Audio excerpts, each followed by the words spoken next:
to see how our players would respond. And I thought, we had a focused group of young men yesterday in our meetings, and then today, I liked our mental focus. I liked the mental effort, but it's like building a building. You build it brick by brick, and that's what we're building right now is this football program, this football team, brick by brick. Still have a long way to go, but I also saw some individuals who really went on spring break and came back, and they were in great shape. And so we have a number of individuals, but overall, still a lot of work to do.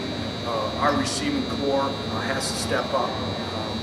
We're not anywhere where we need to be, and we need some individuals there. And just I think our overall physicality as a football team has to improve greatly, and that's going to be the emphasis each and every day. But we're even going to get even more focused because obviously playing in this football conference, we have to be a much more physical football team than what we showed today, and it's all how you practice. And the way you practice really tells you the culture of your football program. And the thing that I like about our players is they're eager, they're willing, but we still have a long way to go. But like I said earlier, it's brick by brick. The one individual who's really starting to impress me right now is Jason Crew. I thought he came back from spring break. I could tell that he got into his playbook. He ran over break, and I really liked the way he approached practice today. And he's a big 6'4", 225-pound individual, and he needs to play like that. And I really saw some glimpses today, and very encouraged by what I saw with him. But I'll answer any questions you may have. In terms of being where they were retention-wise, coming back from spring break as a whole, were they where they wanted them to be? Did they look like the team that had been on, off for 10 days? Well, you could definitely see the rust, but I liked our approach. I thought we saw some more leadership overall, and we're still, again, not where we need to be. But, it's when you're putting things together and you have the standard and the expectations that we have in this football program, it takes time, but we can see it transitioning. Maybe not as fast as we wanted to, but we can see it. Again, brick by brick, we can see it. I thought our retention overall was pretty good. And then obviously we threw a lot at them today with installation, with some different trades and shifts and motions and different personnel groupings for our defense and things like that, some different things in practice in the structure. It's only the second time we've been out on our grass practice field, so the environment changed, but I like changing venues. I like changing environments. I think it goes hand in hand with being a good road football team as well. But I thought their retention was good, but again, we're going to start throwing more at them from an installation standpoint. You talked about noticing some leadership out there. Do you feel like you're kind of learning who your core group of leaders are early on? We are. We're learning more and more, and I think that's what's, I think that's what people miss is, when you take over a football program, you really have 11 practices to really build the mentality of the football team. You have 3 in just helmets, and then the spring game is the spring game. And so really, that's why every practice, every rep is critical, because you're building an identity. You don't have a foundation from the past. But I do, but again, it's still not where we need to be. In order for us to achieve things is we have to have a great collective effort in terms of energy, great collective effort in everything that we do, and we're getting there slowly. I saw Daniel McCullers for the first time this spring turn and sprint to the football, and that's a short victory, and we have to continue to point those things out, not only pointing the negative out, but the positive as well. Coach, we talk about leadership. You hear a lot of guys say, come on, step it up, more simple basket. Do you see that how important it is for the new staff to identify that and kind of work together? Well, it's critical, and leadership is everything, especially, we're not in the field with them. We're not in there when we start our summer strength and conditioning program. And, we always talk about it's better to be a player-led team than a coach-led team. Or a player-coach team than a coach-coach team. And they have to take ownership. And, leadership is a skill set. You have to practice it, work on it every day. And, Juwan done a great job, but we need more. I'm starting to see it more on defense as well. I thought A.J. Johnson stepped up a little bit. For the first time, I saw some energy. I saw a passion to get to the football. Tackles for loss. Jacquez Smith has been an individual who's who's bringing it in terms of his demeanor every day. Crump's doing a great job. So there's a number of individuals, Byron Moore, but again, we need more. We need more of a collective group effort. Coach Randall talked about kind of that he hurt his hamstring, kind of overcompensating for his bad leg.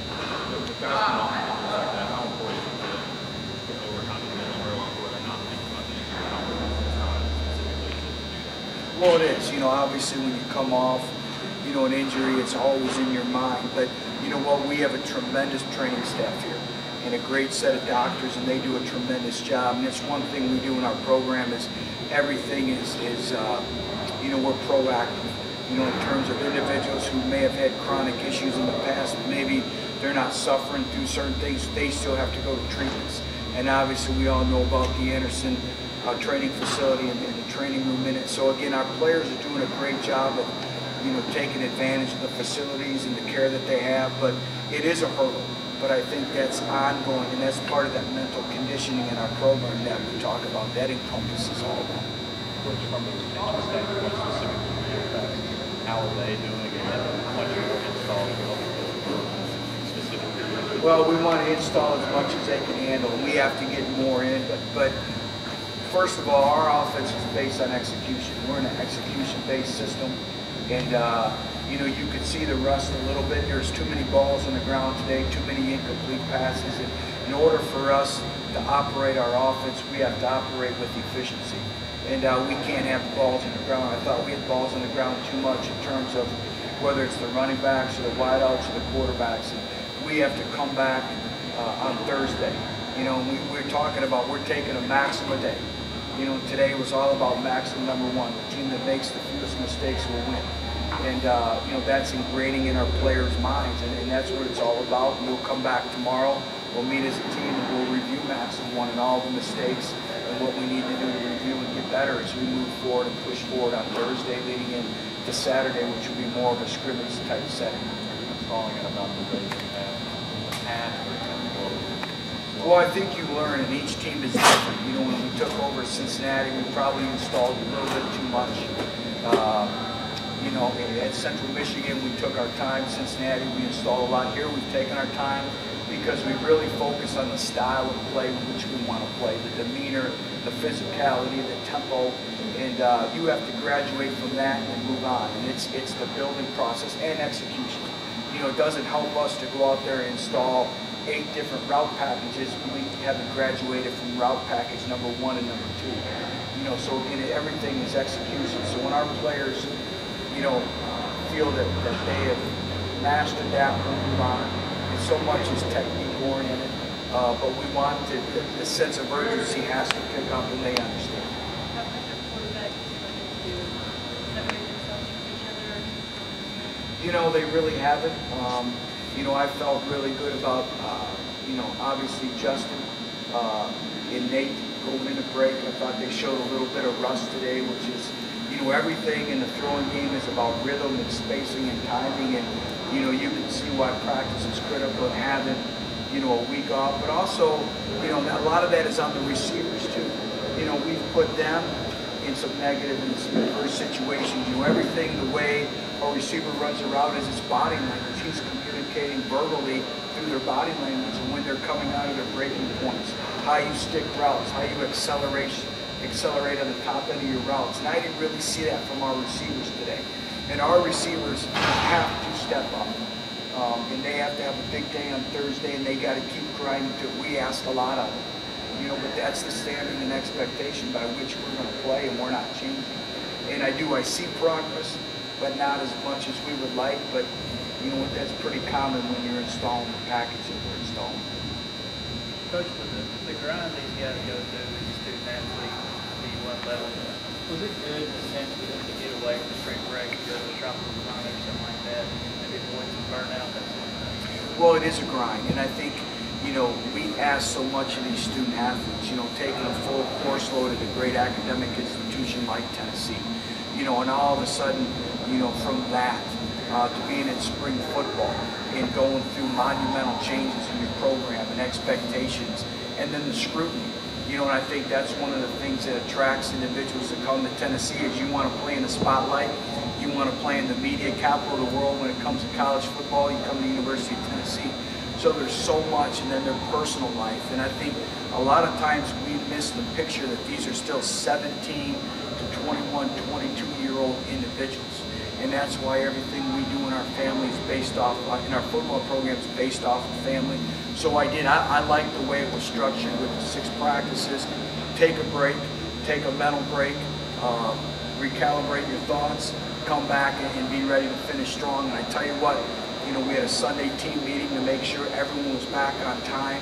And I have liked the way our players have come back and the way they have approached coming back so far. I think they're energized, and I like what I've seen in terms of the willingness. Now it's just the execution part and the physicality that we have to continue to improve.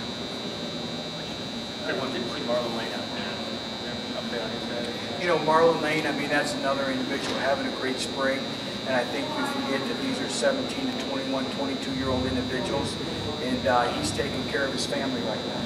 And, you know, he's had some health issues within his family. And he wanted to be there for them. And so he'll be back tonight. Christian Harris, their linebacker. Seems like he's been kind of sprinkled over the shoes a little bit. What do you think of him and what he's seen? You know what? I think Christian continues to progress. And, you know, he's a great individual.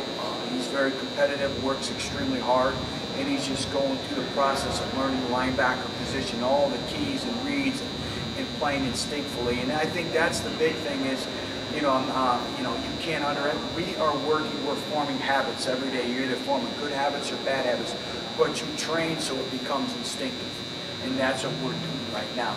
And you know what? I'm encouraged by what I see with him because he continues to progress and get better. Okay.